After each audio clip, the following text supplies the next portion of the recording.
سامعین حضرات، یہ پروگرام ریاض الدین قادری کی جانب سے آپ کی خدمت میں پیش کیا جا رہا ہے۔ کو بھی ساتھ لے لیتا ہے۔ انہی دنوں میں جب مکہ کی گلی گلی میں سرکار کے خلاف تحریک چلائی جا رہی تھی اور مکہ کے بازاروں میں سرکار کے پیچھے آدمی دوڑائے جا رہے تھے، کوئی ان کی بات نہ سنے، انہی دنوں میں یمن کا ایک صوبہ دار جس کا نام طفیل بن عمر دوشی ہے، وہ کعبۃ اللہ کی زیارت کے لیے مکہ آیا۔ جب اس کے مکہ آنے کی اطلاع ملی تو ابو جہل اور اس کے تمام حوالی موالی نکل کر کے مکہ سے باہر اس کا استقبال کرتے ہیں۔ طفیل بن عمر دوشی کا بڑا زبردست استقبال ہوا۔ ابو جہل لا کر کے اپنے گھر ٹھہرایا اور ٹھہرانے کے بعد اس نے بڑی خاطر و مدارت کی، اپنے ساتھ لے جاتا، کعبہ کا طواف کراتا اور کعبہ کی زیارت کراتا۔ لیکن اس نے ایک بات بتائی، کہا سنو، آپ یمن کے گورنر ہو، آپ ہمارے شہر میں آئے ہو، ہمارے شہر میں ایک انقلاب برپا ہوا ہے، ہمارے شہر میں ایک معاملہ ہو گیا ہو۔ معاملہ یہ ہے کہ ایک محمد نکلے ہیں جو اپنے آپ کو نبی اور رسول کہتے ہیں، ان کی بات جو سن لیتا ہے ان کا ہو جاتا ہے۔ وہ قرآن تلاوت کرتے ہیں، جو قرآن سنتا ہے سنتا رہ جاتا ہے۔ تم صوبہ یمن کے گورنر ہو اور اچھے شاعر ہو، تم بہت ہی خوش مزاج ہو، اس لیے ہم تم سے یہ گزارش کر رہے ہیں کہ تم کعبہ کی جب زیارت کرنے کے لیے جانا تو دیکھ لینا کہ محمد تو نہیں ہیں، اس لیے کہ ان کی جو صورت دیکھتا ہے دیکھتا رہ جاتا ہے۔ اب ابو جہل اور اس کے تمام ساتھی طفیل بن عمر دوشی کو اپنے ساتھ وقت پر لے جایا کرتے تھے، لیکن ایک روز سویرے یہی طفیل بن عمر دوشی اٹھے اور اٹھنے کے بعد کہا آج میں تنہا کعبۃ اللہ کی زیارت کروں گا اور خانہ کعبہ کے تکا طواف کروں گا۔ وہ تنہا نکل کر کے جیسے حرم میں داخل ہوئے، ان کا داخل ہونا تھا کہ نگاہ پڑی کہ ایک بڑے حسین و جمیل چہرے والے وہ کچھ کر رہے ہیں، کبھی وہ اپنی پیشانی کو زمین پر رکھتے ہیں اور کبھی اٹھ کر کے کھڑے ہو جاتے ہیں۔ طفیل بن عمر دوشی نے جب حسن دیکھا تو یقین کر لیا کہ یہی ہے محمد الرسول اللہ، یہی ہے جن کے پاس ہم کو آنے کے لیے روکا جا رہا ہے، اس لیے کہ ایسا حسین چہرہ میں نے نہیں دیکھا۔ یمن سے لے کر کے مکہ تک میں چلا آیا ہوں، لیکن اتنا خوبصورت چہرہ مجھ کو دیکھنے کو نہیں ملا۔ اعلیٰ حضرت عظیم البرکت جب اپنے آقا کے حسن کو بیان کرنے پر آئے تو عرض کرتے ہیں آقا کی بارگاہ میں، یا رسول اللہ، وہ کمال حسن حضور ہے، وہ کمال حسن حضور ہے کہ گمان نقص جہاں نہیں، اور یہی پھول خار سے دور ہے، یہی شمع ہے کہ دھواں نہیں۔ اس نے اتنا حسین چہرہ آج تک نہیں دیکھا تھا۔ جب بے قرار ہوا چہرے رسول دیکھ کر کے تو اپنے کان میں روئی ٹھونسے ہوئے تھا، روئی کو نکال لیتا ہے اور نکالنے کے بعد جب سرکار کی مبارک آواز کو سنتا ہے تو بے قرار ہو جاتا ہے۔ میرے آقا قرآن کی تلاوت فرما رہے تھے، وہ قرآن جو پڑھا جائے تو مومن کا دل مچلنے لگتا ہے، وہ قرآن پڑھتے رہو تو دل خوش ہوتا رہتا ہے۔ مرد مومن قرآن پڑھتا جائے کبھی اس کا دل نہیں گھبرائے گا، یہی وہ کتاب ہے جس کتاب کی تلاوت کی بنیاد پر مرد مومن گھبراتا نہیں ہے۔ میرے سرکار قرآن کی تلاوت کر رہے ہیں اور لوگ قرآن پڑھیں تو کس انداز سے پڑھتے ہیں، کتنا اچھا لگتا ہے، اور جس نبی پر قرآن نازل ہوا نبی اپنی زبان سے قرآن کی تلاوت کریں تو کس طرح سے لوگوں کا دل ان کی طرف مائل ہوگا۔ اعلیٰ حضرت عظیم البرکت اسی لیے تو فرماتے ہیں کہ نبی اپنی زبان سے قرآن کی تلاوت کرتے ہیں، یہ نبی کی زبان ہے، نبی اپنی زبان سے رب کی بارگاہ میں جو دعا فرما دے رب قبول فرما لیتا ہے۔ نبی کی زبان کبھی بھی رب کی بارگاہ سے خالی نہیں واپس ہو رہی ہے۔ اعلیٰ حضرت عظیم البرکت تبھی عرض کرتے ہیں یا رسول اللہ، وہ زبان جس کو سب کن کی کنجی کہیں، وہ زبان جس کو سب کن کی کنجی کہیں، اس کی نافذ حکومت پہ لاکھوں سلام، لاکھوں سلام۔ آقا اپنی زبان سے کہہ دے تو دیکھو کس طرح سے زبان سرکار کی پوری ہو رہی ہے۔ نبی کی بارگاہ میں ایک ڈھیٹ حاضر ہوا اور وہ کہتا ہے اے محمد آپ تو ایسے ایسے ہیں، وہ اپنے منہ کو ٹیڑھا بنا کر کے کرنے لگا۔ آقا فرماتے ہیں تیرا منہ اسی طرح سے ہو جائے، اور عرض کرتے ہیں رب کی بارگاہ میں میرے مولا اس کا منہ ٹیڑھا فرما دے۔ نبی کی مقدس زبان سے یہ جملہ نکلتا ہے کہ اس کا منہ ٹیڑھا ہی ٹیڑھا رہ جاتا ہے، پھر اس کا منہ سیدھا نہیں ہوا۔ نبی کی شان میں نبی کے سامنے توہین کر رہا ہے تو اس کا منہ ٹیڑھا ہو گیا۔ اعلی حضرت عظیم البرکت فرماتے ہیں تو نبی کے مقدس منہ کو سمجھنا چاہتا ہے، میرے سرکار کے دہن مبارک کا حال یہ ہے کہ وہ دہن جس کے ہر بات وہی خدا، اللہ سبحان اللہ، بہت خوب۔ وہ دہن جس کی ہر بات وہی خدا، اور چشمہ علم و حکمت پہ لاکھوں سلام، لاکھوں سلام۔ اللہ اللہ، میرے سرکار اپنی زبان سے قرآن تلاوت فرماتے ہیں۔ جب طفیل بن عمر دوسی نے قرآن کی تلاوت کو سنا، بے قرار ہوتے ہوئے آقا کی بارگاہ میں کھڑا ہو گیا۔ میرے سرکار نماز پڑھ رہے تھے، نماز سے فارغ ہوئے، طفیل بن عمر دوسی نے پوچھا کیا آپ ہی محمد، آپ کون ہیں؟ آقا نے فرمایا انا محمد الرسول اللہ، میں محمد الرسول اللہ ہوں۔ اس نے عرض کیا کہ آپ یہ کیا کر رہے تھے؟ آقا فرماتے میں نماز پڑھ رہا تھا۔ یہ نماز کیا ہے؟ سرکار فرماتے ہیں رب کی عبادت ہے۔ رب کون ہے؟ سرکار فرماتے ہیں جس نے سب کو پیدا کیا وہ رب ہے، ہم اس کی عبادت کر رہے تھے، اپنے عابد ہونے کا اس کی بارگاہ میں اقرار کر رہے تھے، یہ رب کی عبادت ہے۔ کہا اچھا جو آپ پڑھ رہے تھے اسے پھر پڑھ کر کے سنا دیجئے۔ میرے سرکار نے کہا میں قرآن پڑھ رہا تھا۔ نبی کونین قرآن کی تلاوت فرماتے ہیں۔ طفیل بن عمر دوسی عربی شاعر بھی بڑے اچھے تھے، انہوں نے جیسے قرآن کی چند آیتوں کو سنا، عرض کیا یا رسول اللہ اب ہاتھ بڑھائیے، اسلام پیش کیجئے، مجھے کلمہ پڑھائیے۔ سرکار نے صوبہ یمن کے گورنر کو کلمہ پڑھایا اور اسلام میں داخل فرما لیا۔ آپ سے پوچھنا چاہتا ہوں جو تلوار کی چھاؤں میں مکہ میں آیا تھا، جس کا استقبال تلوار کی چمک میں کی گئی تھی، اور خانہ کعبہ کے ارد گرد وہ طواف کرتا تھا تو لوگ اس کے استقبال میں کھڑے رہتے تھے، وہی صوبہ یمن کا گورنر نبی کے قدم میں حاضر ہے اور اپنے تاج کو اتار کر سرکار کی بارگاہ میں رکھا۔ عرض کیا یا رسول اللہ یہ مکہ والے آپ کی بات کو جھٹلاتے ہیں، آپ یمن چلے چلیے۔ سرکار میں جس صوبے کا گورنر ہوں، آقا میں پوری کوشش کروں گا کہ سارے لوگوں کو آپ کے قریب لاؤں، آپ اسلام پیش کریں۔ آقا کریم نے فرمایا طفیل بن عمر دوسی ایک کام کرو، تم جاؤ، اللہ تعالیٰ مجھے جہاں حکم دے گا مکہ چھوڑ کر کے وہاں میں جاؤں گا۔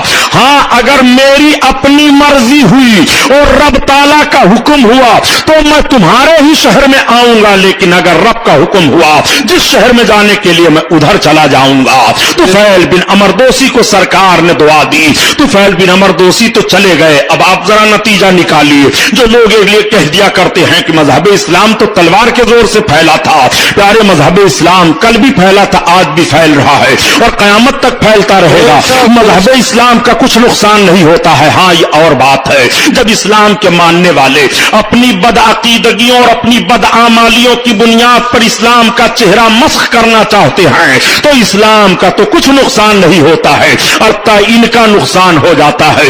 اسلام کا کچھ نہیں بگڑتا ہے، البتہ ان کا بگڑ جاتا ہے۔